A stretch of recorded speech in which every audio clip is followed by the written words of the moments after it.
حين ولدت أعطيتني قلبا صغيرا خاليا ملأته حبا لك حبا نقيا صافيا. حين ولدت أعطيتني قلبا صغيرا خاليا ملأته حبا لك حبا نقيا صافيا.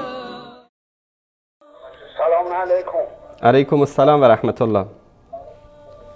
آقای انصاری، بفرمایید بیننده گرامی، خودتون رو معرفی کنید، از کجا زنگ میزنید؟ من به عبدالله هستم، از ایران تماس میگیرم. آقا عبدالله بفرمایید بیننده گرامی.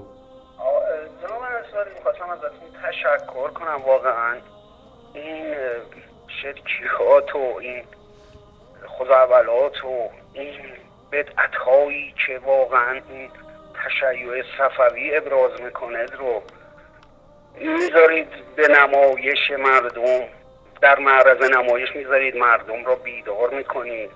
خواستم ازتون خیلی تشکر کنم. تشکر از شما. اون که مرحوم شریعتی میفرماید ما تشیع علوی داریم و تسنن محمدی، برخلاف تشیع صفوی و تسنن اموی. این تشیع علوی و تسنن محمدی انشاءالله هر چه زودتر با هم وحدت پیدا میکنن.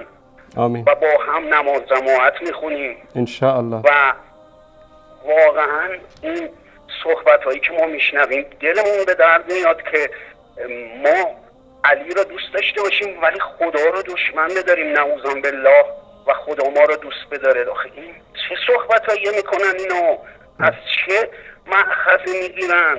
بیننده گرامی، سیدنا علی مرتضی رضی الله تعالی عنه در روایتی در نهج البلاغه میفرمایند هلک فی رجلان، دو شخص در مورد من به هلاکت و نابودی رسیدن، محب قال و مبغض قال.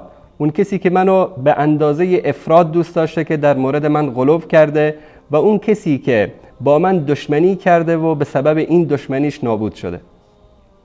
دقیقاً جناب انصاری همین که میفرمایید، قرآن میفرماید والذین آمنوا اشد حبا لله.